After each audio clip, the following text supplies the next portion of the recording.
I got a question from someone like that. When you feel sad, what's something you do to help yourself feel better? Yeah, when I feel sad, I most of the time practice insight or Vipassana meditation. Because practice insight meditation is so helpful, beneficial for mind and also body. And Vipassana meditation tells me what is the law of nature, what is the life, and it's completely experiential moment. All kinds of sadness, sorrow, suffering arise, come out natural conditions. Like I have 6 senses, have 6 objects, and obviously it's external objects. When touch 6 objects with 6 door or sense, then I'm getting involved, and then I'm getting started. Vocal action, body action. This is the reality. This is the law of nature.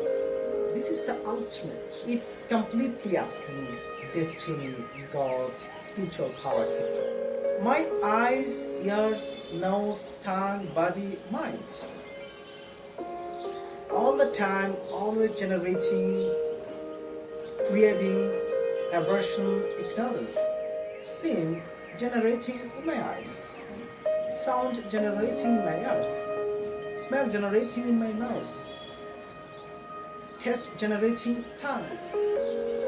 Body, touch generating body. And consciousness generating in my mind. It's the natural truth, it's the reality. Every moment getting involved, craving, aversion, ignorance. So, like I'm getting involved, craving a lower. If when I'm feeling good, sukha vedana. When I'm getting aversion of desa, when I'm feeling dukkha vedana, feeling not good, sadness. When I'm getting involved, ignorance, when I'm feeling not good, not bad, na sukha, na dukkha vedana, it actually doesn't understand about all objects. So, Vipassana meditation helps to you understand natural phenomena of 6 door and 6 objects, completely observing experiential level. Truth. This is the reality. If you understand properly and constantly observing your 6 door with mindfulness, then you are getting understand of nature. Our ultimate goal, the truth of Vipassana.